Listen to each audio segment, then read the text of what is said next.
হেই বন্ধুরা, আজ আমি হাজির হয়েছি 1999 সালে মুক্তিপ্রাপ্ত একটি action adventure movie the mummy নিয়ে। আশা করি আপনারা সকলেই জানেন মিশর নামটির মধ্যেই একটি রহস্য জড়িয়ে রয়েছে, কারণ বিশ্বের সবথেকে প্রাচীন এবং গুরুত্বপূর্ণ সভ্যতা এখানেই গড়ে উঠেছিল, যেখানে এমন কিছু প্রাচীন জিনিস রয়েছে যার রহস্য সাধারণ মানুষকে এখনো ভাবিয়ে তোলে, যার মধ্যে এই মমিও রয়েছে, যেটা মিশরীয় সভ্যতাতেই প্রথম শুরু হয়। ওকে, তো ইন্ট্রোডাকশন আর বিস্তারিত করব না, শুধু এইটুকুই বলবো অ্যাডভেঞ্চার মুভি দেখতে যারা ভালোবাসেন তাদের অন্তত এই ফ্র্যাঞ্চাইজির প্রতিটি মুভি একবার হলেও দেখা উচিত। ওকে, তাহলে আর বেশি কথা না বাড়িয়ে যাওয়া যাক মূল ভিডিওর দিকে। শুরু করার আগে হেই, আমি Raja and welcome to the Bongwood. প্রথমেই আমাদের মিশরের থিবস শহরের একটি ঘটনা দেখানো হয়, যার মাধ্যমেই আমরা জানতে পারি আনুমানিক 1290 খ্রিস্টপূর্বাব্দে ওই শহরের রাজা ছিলেন ফেরাউন সেটি, যে তার উপপত্নী আংসুনামুনকে খুবই ভালোবাসত। কিন্তু রানী আংসুনামুন ফেরাউনের আড়ালেই তাদের মহাযাজক ইমোতেপের সঙ্গে সম্পর্কে লিপ্ত হয়। ফলে এই খবর ফেরাউন যখন একদিন জানতে পারে, তখন ইমোতেপ এবং আংসুনামুন দুজন মিলেই রাজাকে হত্যা করে বসে। যদিও ফেরাউনের রক্ষীরা সঙ্গে সঙ্গেই ওই স্থানে উপস্থিত হওয়ায় ইমোতেপকে তার শিষ্যরা সেখান থেকে টেনে নিয়ে যায়, আর আংসুনামুন পালানোর রাস্তা না পেয়ে বাধ্য হয়ে আত্মহত্যা করে। যার পর মৃত আংসুনামুনকে সমাধিস্থ করা হলে ইমোতেপ এবং তার সঙ্গীরা তার কবর ভেঙে সেই মৃতদেহ চুরি করে নিয়ে যায়, কারণ ইমোতেপ সিদ্ধান্ত নেয় কালো জাদুর মাধ্যমে সে আবারও আংসুনামুনকে জীবিত করবে। আর এই আশা নিয়েই তারা মরুভূমি পেরিয়ে মৃতদেহ শহর হামুনাপ্রায় পালিয়ে আসে, যেখানেই ইমহোতেপ তার প্ল্যান মতো যখনই আংসুনামুনকে জীবিত করার কাজ শুরু করে, ঠিক তখনই সেই স্থানে উপস্থিত হয় মেজদাই, মানে ফেরাউনের সেই রক্ষীরা, যারা তাদের ওই কাজ বন্ধ করে শাস্তি স্বরূপ ইমহোতেপের সকল সঙ্গীদের জীবন্ত মমি বানিয়ে দেয়, আর ইমহোতেপের জীব কেটে নিয়ে মাংস ভক্ষণকারী কিছু পোকার সঙ্গে জীবন্ত কবর দিয়ে দেয়, যেটাই হলো এই মিশরের সব থেকে কঠিন সাজা। কিন্তু কথিত আছে এইভাবে যে সাজা পায়, সে যদি কোনোদিন ওই কবর থেকে পুনরায় জেগে ওঠে, তাহলে পুরো পৃথিবীকেই সে ধ্বংস করে দেবে। যে কারণেই মেজদাই গোষ্ঠীরা, মানে ফেরাউনের সেই রক্ষীরা শপথ নেয় বংশ পরম্পরায় তারা এই স্থানে দেখাশোনা করবে, যাতে কোনোভাবেই ইমোতেপ জাগ্রত না হতে পারে। যার পর প্রায় বহু শতাব্দী ধরে বহু সভ্যতা এই জায়গা দখল করার চেষ্টা করেছে, কারণ কথিত আছে মিশরের সমস্ত ধনসম্পদ এই হামুনাত্রাতেই সংরক্ষণ করা রয়েছে। কিন্তু সেই মেজদাই গোষ্ঠীর যেহেতু বংশ পরম্পরায় এই স্থান দেখাশোনা করার দায়িত্ব নিয়েছিল, তাই প্রতিবারই তারা অন্যান্য গোষ্ঠীকে এখান থেকে ভাগিয়ে দিয়েছে, যাতে ধনসম্পদ উদ্ধার করতে গিয়ে ইমোটেপ যেন জাগ্রত না হয়ে যায়। এনিওয়ে, এখান থেকে সিন শিফট হয় 1926 সালে, যেখানে আমরা পরিচিত হই এই মুভির এক মুখ্য চরিত্র মিস এভলিনের সঙ্গে, যে কায়রোর একটি লাইব্রেরিতে কাজ করে এবং মিশরের ইতিহাস নিয়ে যার খুবই জ্ঞান রয়েছে। তো হঠাৎই একদিন এভলিনের ভাই জনাথন তার সঙ্গে দেখা করে তাকে একটি বক্স এবং একটি মানচিত্র উপহার দেয়, যেগুলি সে থিবস থেকে খুঁজে পেয়েছে বলে দাবি করে। তো এভলিন ওই মানচিত্র পর্যবেক্ষণ করে বুঝতে পারে এটি মিশরের একটি প্রাচীন জায়গা হামুনাপ্রার মানচিত্র, যেখানে প্রাচীন মিশরের সমস্ত সম্পদ সংরক্ষণ করে রাখা আছে। ফলে এটা বুঝতে পেরেই এভলিন ওই মানচিত্র নিয়ে দেখা করে ওই গ্রন্থাগারের তত্ত্বাবধায়ক ডক্টর বের সঙ্গে। কিন্তু ডক্টর বে ওই মানচিত্র দেখে হামুনাপ্রা নামক ওই জায়গাকে একটি গল্প কথা বলে পুরোপুরি উড়িয়ে দেয় এবং একদমই ইচ্ছাকৃতভাবে ওই মানচিত্রটিও জ্বালিয়ে দেয়। ফলে এভলিনও বেশ কিছুটা হতাশ হয়ে পড়ে, কারণ আগেই আপনাদের বলেছি মিশরের ইতিহাস সম্বন্ধে তার যথেষ্ট জ্ঞান রয়েছে, আর সেই জ্ঞান অনুযায়ী সে জানে হামুনাপ্রা নামক ওই জায়গাতেই রয়েছে আমুনরার গোল্ডেন বুক, যে বইতে অসম্ভব শক্তিশালী কিছু মন্ত্র লিখিত রয়েছে। আর এভলিন চায় ওই বই একবার যেন সে হাতে নিতে পারে। কিন্তু এখন যেহেতু ওই মানচিত্রের অর্ধেক ডক্টর বে জ্বালিয়ে দিয়েছে, তাই হামুনাপ্রা নামক ওই জায়গা উদ্ধার করা এখন আর তার পক্ষে সম্ভব না। কিন্তু এরপরই তার ভাই তাকে জানায় সে ওই মানচিত্র এবং ওই বক্স আসলে একটি আমেরিকানের থেকে চুরি করেছিল, যে বর্তমানে কায়রোরই একটি কারাগারে বন্দী রয়েছে। তাই এভলিন যদি একবার তার সঙ্গে কথা বলতে পারে, তাহলে হয়তো ওই হামুনাপ্রা সম্বন্ধে তার থেকে সে আরো কিছু জানতে পারে। ফলে ভাইয়ের কথা মতো এভলিন সঙ্গে সঙ্গেই উপস্থিত হয় কারাগারে বন্দী সেই আমেরিকান রিকের সঙ্গে কথা বলতে, যার সঙ্গে কথা বলেই এভলিন জানতে পারে হামুন-আপ্রা নামক ওই ঐতিহাসিক শহর কোথায় রয়েছে সেটা রিক খুব ভালো মতোই জানে। কারণ আজ থেকে 3 বছর আগে এই রিকই ফরাসি এক সৈন্য দলের নেতৃত্ব দিয়েছিল ওই হামুন-আপ্রা শহর দখল করার জন্য। দখল করা ভুল বললাম, আসলে তাদের উদ্দেশ্য ছিল সেখানে থাকা সেই প্রাচীন ধনসম্পদ উদ্ধার করা। কিন্তু দুর্ভাগ্যবশত সেই মেজদাই গোষ্ঠী তাদের উপর আক্রমণ করে তাদেরকে পরাজিত করেছিল, যে কারণেই এই রিক সেখান থেকে পালিয়ে আসতে বাধ্য হয়েছিল। কিন্তু পরবর্তীতেই কায়রোতে তাকে বন্দি বানিয়ে কারাগারে নিক্ষেপ করা হয়েছিল। তো এখানে এভলিন যখন তার থেকে জানতে চায় হামুন-আপ্রা নামক ওই শহরের লোকেশন ঠিক কোথায় রয়েছে, তখন রিক তাকে জানায় সে যদি তাকে এই কারাগার থেকে মুক্ত করে তাহলেই একমাত্র সে জানাবে ওই স্থান আসলে কোথায় রয়েছে। কারণ রিকের আর কিছুক্ষণের মধ্যেই ফাঁসি হতে চলেছে। এইবার এভলিনের লক্ষ্য যেহেতু ওই শহরে থাকা সেই গোল্ডেন বুক হাসিল করা, তাই প্ল্যান মাফিক সে ওই কারাগারের রক্ষকের সঙ্গে একটি ডিল করে রিককে ফাঁসির হাত থেকে বাঁচিয়ে নেয়। কিন্তু কথা হলো কি সেই ডিল, যেটাতেই রাজি হয়ে জেলার হাসান রিককেও ছেড়ে দিতে রাজি হয়ে গেল। আসলে এভলিন তাকে জানায় তার ওই কয়েদি খুব ভালো মতোই জানে মিশরের সেই প্রাচীন শহর হামুন-আপ্রা কোথায় রয়েছে, তাই ওই কয়েদির সাহায্যে তারা খুব সহজেই হামুন-আপ্রায় পৌঁছে সেখানে সংরক্ষিত থাকা গুপ্তধন উদ্ধার করতে পারবে। আর রিককে মুক্ত করার বদলে সেই গুপ্তধনেরই 25% হাসানকে দিয়ে দেওয়া হবে, যে লোভেই সে রিককে ছেড়ে দিতে রাজি হয়ে যায়। যার পর দেখা যায় এভলিন, তার ভাই জনাথন, রিক এবং জেলার হাসান 4 জন মিলেই একটি জাহাজের মাধ্যমে কায়রো থেকে রওনা হয় হামুন-আপ্রার উদ্দেশ্যে। যে জাহাজেই তারা দেখা পায় বিখ্যাত এক মিশরবিদ ডক্টর অ্যালেনের, যিনি ঠিক তাদেরই মতো আমেরিকান কিছু গুপ্তধন শিকারীদের একটি দল নিয়ে হামুন-আপ্রার উদ্দেশ্যেই রওনা হয়েছে, যাদেরও একমাত্র লক্ষ্য ওই প্রাচীন শহরে থাকা গুপ্তধন উদ্ধার করা। কিন্তু রিক অবাক হয়ে যায় এটা দেখে ওই দলেই তারই পরিচিত একজন সৈনিক রয়েছে। মানে 3 বছর আগে যে দলের নেতৃত্ব দিয়ে রিক হামুন-আপ্রায় পৌঁছেছিল, বেনি নামক এই ব্যক্তি ওই দলেরই একজন সৈনিক ছিল। তাই সেও খুব ভালো করেই জানে হামুন-আপ্রার লোকেশন আসলে কোথায়। যাই হোক, নীল নদের উপর দিয়ে তাদের এই যাত্রার টাইমে হঠাৎই সেই মেজদাই গোষ্ঠী ওই জাহাজে আক্রমণ করে বসে। কারণ মেজদাই গোষ্ঠী কোনোভাবে জানতে পেরে গিয়েছিল একটি মহিলা হামুন-আপ্রার মানচিত্র এবং একটি বক্স নিয়ে হামুন-আপ্রার উদ্দেশ্যেই রওনা হয়েছে, যার আসল লক্ষ্য ওই শহরে থাকা গুপ্তধন উদ্ধার করা। যে কারণেই তারা ওই জাহাজে আক্রমণ করে এভলিনের থেকে সেই মানচিত্র এবং বক্সটি কেড়ে নিতে চায়। যদিও রিক তাদের উপর পাল্টা আক্রমণ চালিয়ে এভলিন, তার ভাই জনাথন এবং হাসান সহ সকলেই একটি পাড়ে এসে উপস্থিত হয়, কারণ তাদের জাহাজটি পুরোপুরি ধ্বংস হয়ে যায়। আর আরেকটি গোষ্ঠী তাদের থেকে আলাদা হয়ে নদীর অন্য তীরে পৌঁছায়। আচ্ছা, গল্প এগিয়ে নিয়ে যাওয়ার আগে জানিয়ে দিই, আজকের এই ভিডিওটি স্পন্সর করেছেন একটি জনপ্রিয় গেমিং সাইট OneXBet, যেখানে আপনি গেম খেলে কিংবা গেমের ফলাফল প্রেডিকশন করে উপার্জনও করতে পারেন। বর্তমানে শুরু হয়েছে IPL, তাই সেই উপলক্ষে এখানেও চলছে ইন্ডিয়ান লিগ কার্নিভাল ইভেন্ট, যেখানে মাত্র 380 টাকা লাগিয়ে প্রায় 1 কোটি টাকা পর্যন্ত জেতার সুযোগ রয়েছে।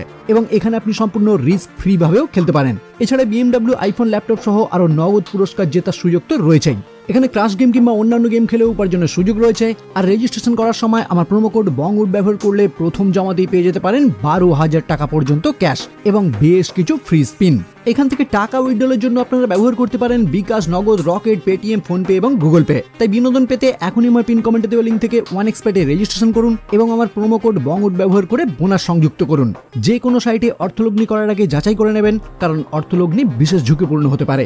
যাই হোক, এরপর দেখা যায় রিক কাছাকাছি থাকা একটি বাজারে পৌঁছে সেখান থেকেই কিছু উট ভাড়া নিয়ে রওনা হয় নির্দিষ্ট লোকেশনের উদ্দেশ্যে। আর যাত্রা পথে আবারও তারা সেই টিমের দেখা পায়, যারা তাদের জাহাজ ধ্বংস হয়ে যাওয়ার পর নদীর অন্য প্রান্তে পৌঁছেছিল। তো অ্যাট লাস্ট দুটি টিমই একসঙ্গে উপস্থিত হয় মিশরের সেই ঐতিহাসিক শহরে, যার পর তারা আলাদা আলাদাভাবেই পুরো শহরটিকে অন্বেষণ করতে শুরু করে। মানে রিক তার টিম নিয়ে আলাদা হয়ে যায়, আর বাকিরাও আলাদাভাবে ওই শহর পর্যবেক্ষণ করতে শুরু করে। তো এভলিনের নির্দেশ মতো রিক এবং তার ভাই যখন একটি নির্দিষ্ট জায়গায় খোদাই করতে শুরু করে, তখন তাদের সঙ্গেই আসা জেলার হাসান লোভ সামলাতে না পেরে একাই একটি স্থানে উপস্থিত হয়ে দেওয়ালে সজ্জিত স্ক্যারাব আকৃতির কিছু জিনিস সংগ্রহ করতে শুরু করে। কারণ হাসান ভেবেছিল এগুলিও হয়তো কোনো মূল্যবান জিনিস। কিন্তু স্ক্যারাবগুলি অরিজিনাল হওয়ায় তারই মধ্যে একটি তার শরীরে প্রবেশ করে। ফলে যন্ত্রণায় সে সঙ্গে সঙ্গেই দিক বিদিক শূন্য হয়ে দৌড়াতে শুরু করে এবং লাস্ট পর্যন্ত একটি দেওয়ালে ধাক্কা লেগে সেখানেই সে মারা যায়। যে দৃশ্য দেখে এভলিন, রিক এবং তার ভাই সম্পূর্ণই হতবাক হয়ে যায়। ওইদিকে দেখা যায় আরেকটি টিমও বিশেষ একটি স্থানে খনন করতে গিয়ে অ্যাসিডে আক্রান্ত হয়ে তাদের 3টি শ্রমিক মারা যায়। এইদিকে এই সব কিছুর মধ্যেই রিক এবং এভলিন তাদের খনন কার্যের মাধ্যমে পুরনো একটি কফিন আবিষ্কার করে, যেটা একমাত্র ওপেন হবে এভলিনের কাছে থাকা সেই বক্সের মাধ্যমে। মানে তার ভাই তাকে যে বক্সটি গিফট করেছিল ওই বক্সই হলো এই কফিনের চাবিকাঠি। কিন্তু সন্ধে হয়ে আসায় তারা সকলেই যখন তাদের কাজ বন্ধ করে উপরে উঠে বিশ্রাম নিতে শুরু করে, ঠিক তখনই বে নামক এক যোদ্ধার মাধ্যমে সেই মেজদাই গোষ্ঠী আবারও তাদের উপর আক্রমণ করে বসে। কিন্তু রিক যখনই একটি ডিনামাইট জ্বালিয়ে নিজেকে সহ সকলকেই উড়িয়ে দেওয়ার হুমকি দেয়, তখন বে তাদের আক্রমণ থামিয়ে জানিয়ে দেয়, তোমাদের সকলকে 1 দিন টাইম দিলাম, তার মধ্যে তোমরা এই স্থান ছেড়ে চলে যাবে, কারণ আমি চাই না তোমাদের জন্য এমন কিছু হোক যাতে পুরো মিশরই বিপদে পড়ে যায়। কিন্তু ওই গোষ্ঠী তাদেরকে হুমকি দিয়ে এখান থেকে চলে যাওয়ার পরেও তাদের সতর্ক বার্তায় কান না দিয়ে পরের দিনও দুটি গোষ্ঠী তাদের নিজেদের কাজ আবারও চালিয়ে যায়। আমেরিকান ওই গোষ্ঠী আগের দিন যে বক্স উদ্ধার করতে গিয়ে তাদের 3টি শ্রমিক হারিয়ে ফেলেছিল, তারা আজ সেই বক্সই ওপেন করবে বলে সিদ্ধান্ত নেয়। কিন্তু যখনই তারা লক্ষ্য করে বক্সের উপরেই লেখা আছে ওই বক্স যারা ওপেন করবে তাদের প্রত্যেককেই মেরে ফেলা হবে, তখনই তাদের সঙ্গে থাকা সমস্ত শ্রমিকই সেখান থেকে পালিয়ে যায়। এমনকি বেনি নামক সেই সৈন্য তাদের সঙ্গে আর কাজ করবে না বলেই সিদ্ধান্ত নেয়। কিন্তু এত কিছুর পরেও ওই আমেরিকানরা সেই বক্স খুলে তার মধ্যে থেকে বুক অব দ্য ডেড খুঁজে পায়, যেটা কালো জাদুর এক বিখ্যাত বই, যেই বইয়ের মাধ্যমেই ইমোটেপ তার প্রেমিকা আংসুনামুনকে জীবিত করার কাজ শুরু করেছিল। যাই হোক, একই সঙ্গে ওই বক্স থেকেই তারা 5টি ক্যানোপিক জারও উদ্ধার করে। কিন্তু ওই জারগুলি সম্বন্ধে কোনো কিছু না বুঝেই প্রত্যেকেই এক একটি করে যে যার নিজের কাছে রেখে দেয়। এবার এই জারগুলির কি বিশেষত্ব রয়েছে সেটা আপনারা আর কিছুক্ষণের মধ্যেই বুঝতে পারবেন। ওকে, তো অন্যদিকে দেখা যায় রিক এবং এভলিন তাদের কাছে থাকা সেই চাবির মাধ্যমে সেই কফিনটি ওপেন করে, যার মধ্যে তারা একদমই তরতাজা একটি মমি দেখতে পায়, যেটা দেখেও এভলিন বেশ অবাক হয়ে যায়, কারণ তার জানা মতে এত পুরনো মমি এত তাজা থাকা একদমই সম্ভব না। আসলে এটাই হচ্ছে সেই জীবন্ত অবস্থায় মমি বানিয়ে দেওয়া ইমহোটেপ, কিন্তু সেটা সম্পর্কে রিক বা এভলিনের কোনো ধারণা নেই। যাই হোক, রাত হয়ে আসায় আবারও যখন তারা সকলে মিলে বিশ্রাম নিতে শুরু করে, এভলিন তখন আমেরিকানদের উদ্ধার করা সেই বুক অব দ্য ডেড চুরি করে আনে, আর তারপর তার কাছেই থাকা সেই চাবির মাধ্যমে ওই বই ওপেন করে যখনই সে তার প্রথম পৃষ্ঠা পড়তে শুরু করে, তখনই ইমহোটেপের মমি করা সেই দেহাবশেষ জাগ্রত হয়ে ওঠে। আগেই আপনাদের জানিয়েছি এই বইয়ের মাধ্যমেই ইমহোটেপ তার মৃত প্রেমিকাকে জীবিত করার চেষ্টা করছিল, আর এখন এই বইয়ের মাধ্যমেই তার নিজের মমিতেও প্রাণ ফিরে আসে এবং একই সঙ্গে এক ঝাঁক পঙ্গপাল তাদের উপর হঠাৎই আক্রমণ করে বসে। ফলে নিরুপায় হয়ে তারা সকলেই মাটির নিচে থাকা সেই শহরের মধ্যে প্রবেশ করে। কিন্তু ঠিক ওই টাইমেই এক ঝাঁক স্ক্যারাব ভিতরেই তাদেরকে ধাওয়া করে এবং তাদের রাস্তায় থাকা প্রতিটি মানুষকেই খেয়ে ফেলতে শুরু করে। ফলে বাধ্য হয়েই পুরো দলটি ছোট ছোট অংশে বিভক্ত হয়ে একে অপরের থেকে হারিয়ে যায়।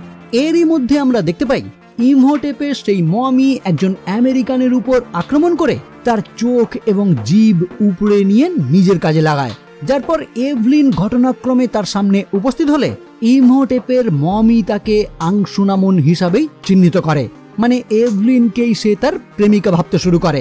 যদিও এভলিনের গায়ে টাচ করার আগেই রিক সেই স্থানে উপস্থিত হয়ে ওই মমির উপর গুলি চালিয়ে কোনো ক্রমে সেখান থেকে পালিয়ে যায়। কিন্তু বাইরে আসতেই আবারও সেই মেজদাই যোদ্ধাদের সঙ্গে তাদের দেখা হয়ে যায়, যাদের লিডার বে এই মুহূর্তে তাদেরকে তিরস্কার করে জানায়, তোমাদেরকে বারণ করার পরেও তোমরা ঠিক সেই একই কাজ করে বসলে, যেটার ভয়েই আমরা তোমাদেরকে এখান থেকে চলে যেতে বলছিলাম। কিন্তু তোমরা আমাদের কথা না শুনে যে কাজ করেছো তার ফলে আমাদের সকলকেই এখন মারা যেতে হবে। তাই ভালো হয় যতক্ষণ না পর্যন্ত ইমহোটেপকে হত্যা করার উপায় তারা খুঁজে পাচ্ছে ততক্ষণের জন্য তাদের সকলকেই এই শহর ছেড়ে পালিয়ে যাওয়া উচিত। ফলে এই কথা শুনে পুরো দলটি সঙ্গে সঙ্গে এখান থেকে পালিয়ে যায়। কিন্তু আমেরিকানদের সঙ্গে থাকা সেই যোদ্ধা বেনি তাদের থেকে আলাদা হয়ে যাওয়ায় সে একান্তে ইমহোটেপের সম্মুখীন হয়। যদিও বেনি উপস্থিত বুদ্ধি কাজে লাগিয়ে যখনই ওই মমির কাছে তার নিজের জীবন ভিক্ষা চায় তখন ইমহোটেপও বেনিকে গোলাম বানিয়ে সেই সমস্ত জারগুলি উদ্ধার করে আনতে বলে, যেগুলি প্রত্যেকটি আমেরিকান নিজেদের মধ্যে একটি করে ভাগ করে নিয়েছিল। ওকে, তো অন্যদিকে দেখা যায় সকলেই কায়রোতে ফিরে গিয়ে মিশর ছেড়ে চলে যাওয়ার সিদ্ধান্ত নেয়। কিন্তু এভলিন রিককে জানিয়ে দেয় এই রকম অবস্থায় এখান থেকে পালিয়ে যাওয়ার কোনো মানেই হয় না, কারণ তাদের জন্যই ওই অভিশপ্ত মমি জীবিত হয়ে উঠেছে। তাই যতক্ষণ না তাকে থামানো হচ্ছে সে এখান থেকে কিছুতেই যাবে না। কিন্তু ওই দিন বিকেল হতেই দেখা যায় শহরের সমস্ত কিছুই চেঞ্জ হতে শুরু করে, যার ফলেই তারা অনুমান করে ইমহোটেপ হয়তো এই শহরেও উপস্থিত হয়ে গেছে। আর তাদের সেই ধারণা একদমই সত্যি, কারণ বেনি ইমহোটেপকে সঙ্গে নিয়েই উপস্থিত হয় সেই আমেরিকানের কাছে, যার চোখ এবং জিভ ইমহোটেপ উপড়ে নিয়েছিল। আর এই মুহূর্তে সে তাকে সম্পূর্ণই শুষে নিয়ে নিজের দেহ একটু একটু করে পুনরুজ্জীবিত করতে শুরু করে। কিন্তু রিক এরই মধ্যে কিছুটা আভাস পেয়ে সেই রুমে উপস্থিত হলে সেখানেই সে ইমহোটেপকে দেখতে পেয়ে তার উপর গুলি চালাতে শুরু করে। কিন্তু গুলিকে উপেক্ষা করেই সে রিককে আক্রমণ করে বসে। যদিও ঠিক ওই মুহূর্তেই একটি বিড়াল সেই রুমে উপস্থিত হলে তাকে ভয় পেয়েই ইমহোটেপ সেখান থেকে বিদায় নেয়। ফলে ইমহোটেপ এই মুহূর্তে কি চাইছে এটা বুঝতে না পেরেই এভলিন সোজা উপস্থিত হয় তার লাইব্রেরিতে, কারণ তার মনে হয় এই সমস্ত প্রশ্নের উত্তর একমাত্র দিতে পারবে তার লাইব্রেরির তত্ত্বাবধায়ক ডক্টর বে। কিন্তু সেখানে পৌঁছে ডক্টর বে এর সঙ্গে মেজদাই গোষ্ঠীর লিডার বে কেও একসঙ্গে দেখতে পেয়ে তারা হতবাক হয়ে যায়। ফলে ডক্টর বে এই মুহূর্তেই তাদেরকে জানায় প্রায় 3000 বছর ধরে এই মেজদাই গোষ্ঠী ওই হামুনাপ্ত্রা শহরকে রক্ষা করে আসছে যাতে ইমহোটেপ কখনোই জীবিত না হতে পারে। কিন্তু তাদের এত বছরের প্রচেষ্টা তোমরা এই কদিনেই নষ্ট করে দিয়েছো। তাই এখন সে প্রথমেই তার নিজের শরীরকে ফিরিয়ে আনবে আর তারপর আগের মতো একইভাবে তার প্রেমিকাকে আবারও জীবিত করে তুলবে, যে কাজের জন্য সে সেই সমস্ত মানুষদেরই হত্যা করবে যারা সেই বক্স ওপেন করে ক্যানোপিক জারগুলি হাতিয়ে নিয়েছিল। আসলে ওই ক্যানোপিক জারগুলির মধ্যেই রয়েছে আংশুনামুনের দেহাংশ। তাই আংশুনামুনকে জীবিত করতে ওই ক্যানোপিক জারগুলি তার অবশ্যই চাই। তাই প্রত্যেকের কাছ থেকে সে ওই জারগুলি উদ্ধার করবে আর তাদেরকেই শোষণ করে সে তার নিজের চেহারাও তৈরি করে ফেলবে। আর তারপর তাকে আর কেউ আটকাতে পারবে না। তখন সে তার প্রেমিকাকে জীবন্ত করবেই, যে কাজেই সে এভলিনকে ব্যবহার করবে। মানে তার প্রেমিকাকে জীবিত করতে এভলিনকে সে বলি দেবে। যেটা বুঝতে পেরেই রিক এভলিনকে একটি ঘরে আটকে রেখে বাকি 2 আমেরিকানকে পাহাড় দেওয়ার জন্য সেখানে রেখে যায় আর নিজে জনাথনকে সঙ্গে নিয়ে রওনা হয় ডক্টর অ্যালেনের উদ্দেশ্যে, যার কাছেই বর্তমানে রয়েছে সেই বুক অব দ্য ডেড। আর আংশুনামুনকে জীবিত করতে গেলে ইমহোটেপের ওই বই অবশ্যই দরকার। তাই ডক্টর অ্যালেনকে আগে থেকেই যাতে সাবধান করা যায় সেই উদ্দেশ্য নিয়েই তারা তার রুমে উপস্থিত হয়। কিন্তু সেইখানে তারা ডক্টর অ্যালেনের বদলে বেনিকে দেখতে পায়, যাকেই মারধর করে রিক জানতে পারে সে এই রুমে প্রবেশ করেছে ওই বই খোঁজার জন্যই, কারণ ওই বই ইমহোটেপের যে কোনো উপায়ে চাই। তো রুমে যখন এই সব নিয়েই তাদের মধ্যে কথা চলছে তখন রুমের বাইরেই থাকা ডক্টর অ্যালেনকে হত্যা করে তার কাছে থাকা সেই বই ও ক্যানোপিক জারটিও ইমহোটেপ হাসিল করে নেয়। আর তারপর সে সোজা উপস্থিত হয় এভলিনের কাছে, যেখানে প্রথমেই সে আরও একটি আমেরিকানকে হত্যা করে আর তারপর বালির রূপ নিয়ে সোজা উপস্থিত হয় এভলিনের রুমে। কিন্তু ইতিমধ্যেই রিক সেখানে উপস্থিত হয়ে একটি বিড়ালের মাধ্যমে ভয় দেখিয়ে তাকে এখান থেকে চলে যেতে বাধ্য করে।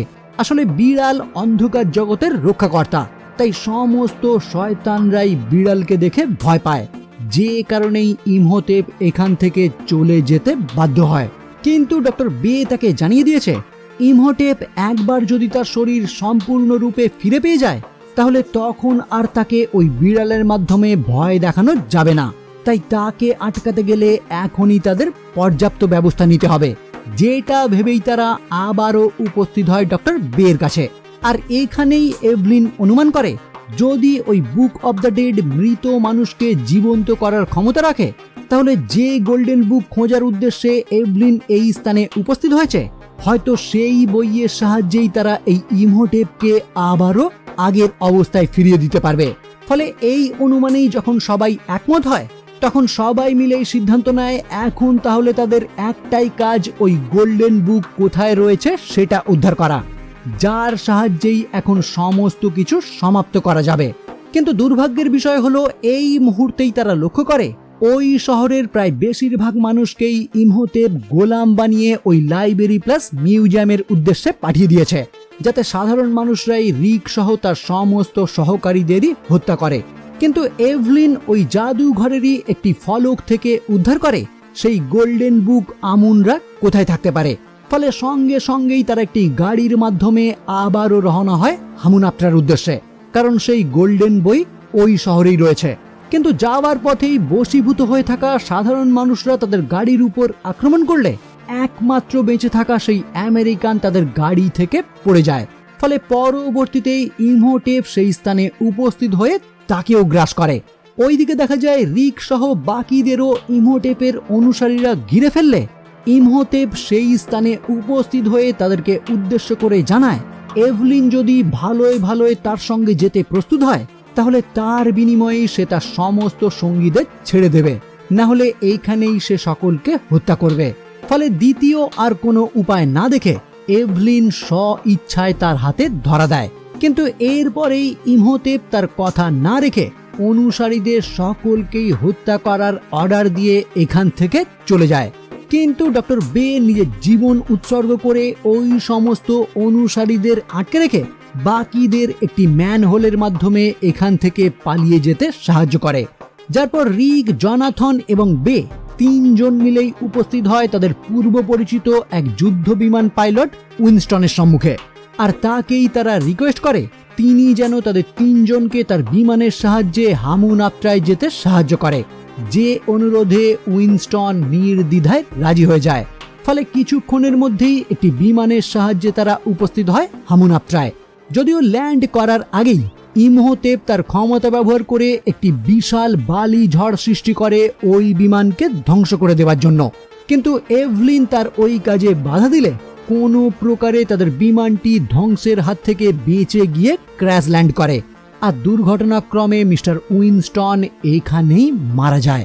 ওইদিকে ইমহোটেপ নির্দিষ্ট স্থানে পৌঁছে সেই বুক অব দ্য ডেডের মাধ্যমে তার সমস্ত শিষ্যদের মমিগুলি জীবন্ত করে তোলে, আর তারপর আংশুনামনকে জীবিত করার জন্য এভলিনকে বলি দেওয়ার প্রস্তুতি নিতে শুরু করে। কিন্তু ইতিমধ্যেই রিক, বে এবং জনাথন তিনজনই অন্য একটি পথ দিয়ে হামুনাপ্ট্রায় প্রবেশ করে, আর অ্যাট লাস্ট তারা এই শহরে সংরক্ষিত করা সেই গুপ্তধনের সন্ধান পায়।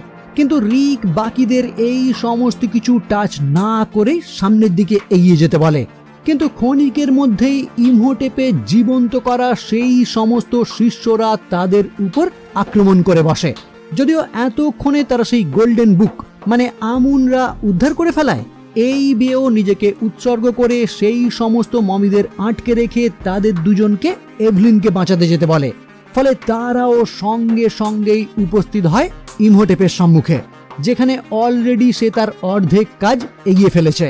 কিন্তু জনাথনের হাতে সেই গোল্ডেন বুক দেখেই ইমহোটেপ তার কাজ ফেলে রেখেই তাকে আটকাতে যায়, আর সেই সুযোগেই রিক এভলিনকে মুক্ত করে তার বাকি শিষ্যদের সঙ্গে লড়াই করতে শুরু করে। এদিকে জনাথন তার হাতে থাকা বইটির উপরের অংশ পড়তে শুরু করায় ওই স্থানেই মমি হয়ে থাকা ফেরাউনের রক্ষা বাহিনী জীবিত হয়ে যায়। কিন্তু পুরো লেখাটি পড়তে না পারায় ফেরাউনের ওই রক্ষা বাহিনী রিককেই আক্রমণ করতে শুরু করে। আবার এই দিকে দেখা যায় পুনরুত্থিত হওয়া আংশুনামুন এভলিনকে হত্যা করার চেষ্টা করে, আর এভলিনও তার হাত থেকে পালিয়ে বাঁচতে বাঁচতেই জনাথনকে অর্ডার দেয় সে যেন যত তাড়াতাড়ি সম্ভব ওই বইয়ের উপরের লেখাটি পড়ে কমপ্লিট করে। তাহলেই একমাত্র ফেরাউনের রক্ষীরা তার কথা শুনবে। ফলে এভলিনের সাহায্য নিয়েই কোনো প্রকারে জনাথন যখন ওই লেখা পড়ে কমপ্লিট করে, তখনই ফেরাউনের রক্ষীরা তার কথা মতো রিকের উপর আক্রমণ বন্ধ করে আংশুনামনকেই নিশ্চিহ্ন করে দেয়। যেটা দেখেই রাগান্বিত হয়ে ইমোটেপ যখন জনাথনকে হত্যা করতে যায়, রিক তখন তাকে ওই কাজে বাধা দিয়ে বসে। ফলে পরবর্তীতে শুরু হয় ইমোটেপের সঙ্গে রিকের লড়াই। আর সেই সুযোগেই এভলিন এবং জনাথন সেই বই ওপেন করে প্রথম স্পেলটি উচ্চারণ করতেই ইমহোটেপের অমর আত্মা তার কাছ থেকে কেড়ে নেওয়া হয় এবং সঙ্গে সঙ্গেই সে নশ্বর হয়ে যায়। যার পর রিক তাকে মারাত্মকভাবে ছুরিকাঘাত করে। ফলে পরবর্তীতেই সে আবারও মমিতে রূপান্তরিত হয়ে ধীরে ধীরে তাদের সামনে থেকে অদৃশ্য হয়ে যায়। কিন্তু এর কিছুক্ষণের মধ্যেই সেখানে সমস্ত কিছু ভেঙে পড়তে শুরু করলে তারা তিনজনই তখন কোনোভাবে সেখান থেকে বেরিয়ে যায়। যদিও দুর্ভাগ্যবশত বেনি এখান থেকে বাইরে বেরোতে না পেরে ভিতরেই আটকে যায়। আসলে সে ওই স্থানে থাকা গুপ্তধন দেখতে পেয়ে সেগুলি থলিতে ভরে বাইরে থাকা একটি উটে লোড করতে শুরু করেছিল। কিন্তু লোভ সামলাতে না পেরে দ্বিতীয়বার যখন সে আবারও ওই গুপ্তধন আনতে যায়, তখনই সে ওই স্থানে আটকে যায় এবং শেষমেশ সেই স্ক্যারাবের ঝাঁকি তাকে ওই স্থানে হত্যা করে। এদিকে রিক, জনাথন এবং এভলিন ওই স্থান থেকে বেরিয়ে আসার পর আবারও বের সম্মুখীন হয়। মানে বে কোনো রকম ভাবে ওই সমস্ত মমিদের সঙ্গে লড়াই করেও বেরিয়ে আসতে সক্ষম হয়েছিল, যে এই মুহূর্তে তাদের তিনজনকেই ধন্যবাদ জানায় তাদের এই বিশেষ কার্যের জন্য।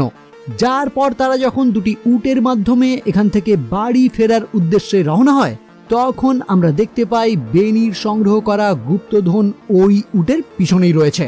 আর এইখানেই এই মুভি সমাপ্ত হয়। এই মুভির যদি দ্বিতীয় পার্ট আপনারা দেখতে চান তাহলে অবশ্যই সেটা আমাকে কমেন্ট করে জানাবেন।